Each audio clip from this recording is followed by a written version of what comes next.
Travel ban आपके ऊपर impose किया जा सकता है फ्रॉम द बैंक या फाइनेंशियल इंस्टीट्यूट जिनसे आप फाइनेंस लेते हैं या बोरो करते हैं पैसे।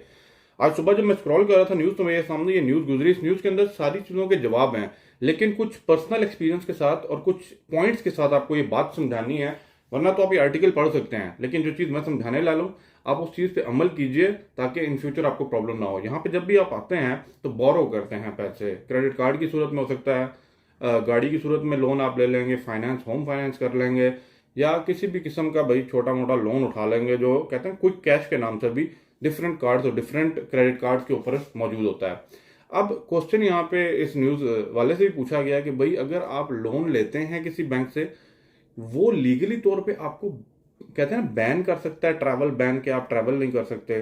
तो इसका आंसर भाई बड़ी डिटेल में पूरे आर्टिकल्स के रेफरेंस के साथ, पूरे लॉ के क्लॉजेस के साथ इस आर्टिकल के अंदर दिया। लेकिन मैं सबसे पहले आपको एक बात बताऊं, यहाँ पे आपको दो चीजें समझनी है। सबसे पहले जब आप बोरो करते हैं ना पैसे, ठीक है, जो लेंडर होता है, आपको पैसा देने वाला बंदा होता है, वो आपको पैसा इसलिए देता है कि आप उसको वापस करेंगे, राइट। तो आपको इंस्टॉलमेंट्स बना के दी जाती हैं। अब वो आप इंस्टॉलमेंट हर महीने पे कर रहे होते हैं। अब यहाँ पे माइंड में रखें होता क्या, मैं रियल टाइम बताऊंगा, मैं कॉपी नहीं करूंगा इस न्यूज को कि इधर क्या बताया।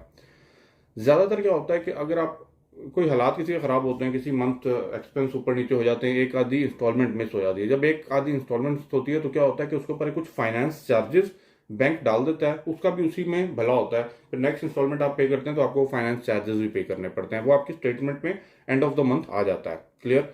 अब दूसरी कंडीशन ये है कि आप एक पे नहीं की, दूसरी पे नहीं की, तीसरी पे नहीं की।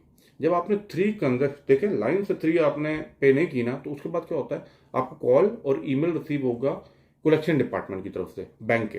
अब कलेक्शन डिपार्टमेंट वाला पहले तो प्यार से आपसे बात करेगा, ठीक है, बैंक से होगा, या बैंक वाले आजकल थर्ड पार्टीज को जो है ना कलेक्शन डिपार्टमेंट्स के लिए यूज कर रहे होते हैं, वो आपसे पूछेंगे भाई क्या है, आप उन्हें बताएं भाई ये प्रॉब्लम है। अब इस सिनेरियो के अंदर जो 3 मंथ गुजर गए हैं, आपका 3 मंथ के फाइनेंस चार्जेस और वो जो फीस है ना वो भी आती जा रही है, और वो छोटी नहीं होती, वो कोई 200 400 500, और वो टाइम के साथ बढ़ाते जाते हैं, ठीक है, क्योंकि ये टाइम होता है बैंक का कमाने का, सूद के ऊपर कमाने का।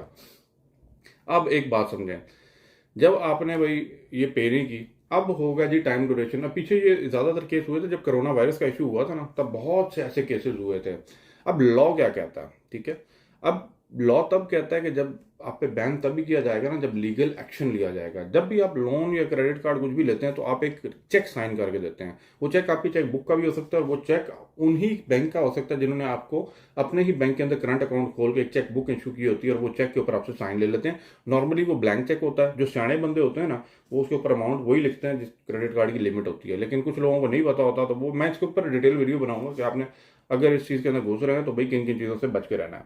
तो एनीवे वो चेक उनके पास होता है। जब वो चेक जो है ना उठा के लीगल डिपार्टमेंट में, पुलिस में सबमिट करते हैं, वो कब करते हैं, जब अप्रोक्सीमेट 5 से 6 इंस्टॉलमेंट आप लाइन से मिस कर रहे हैं, ऊपर नीचे पे करना है, उसमें बैंक का फायदा है, क्योंकि वो लेगा अगली दफा फिर फाइनेंस चार्जेस मारेगा, फिर लेगा, फिर फाइनेंस चार्जेस भी लेगा। आप मेरी बात समझ रहे हैं ना। लेकिन अगर लाइन से सीधी सीधी स्ट्रेट 6 इंस्टॉलमेंट मिस हो गई है ना, इट मीन कि बैंक को अब श्योर नहीं है कि आप पैसे देंगे, ठीक है। उन्हें पता है कि बंदा या तो जॉब से निकाला गया, या ये चला गया, या इसे पैसा नहीं देना। तो it mean as soon as possible इस पे कहते हैं बैन करवा दो, इसको होल्ड करवा दो, ये यूएई से जा ना सके। क्योंकि अगर आप यूएई से बाहर जाते हैं ना, तो जब तक आप बहुत बड़ा कोई फ्रॉड नहीं किया ना, तब तक ये वो अलग बातें बताऊंगा जो आपको डराते धमकाते हैं, उसके ऊपर अलग बात है।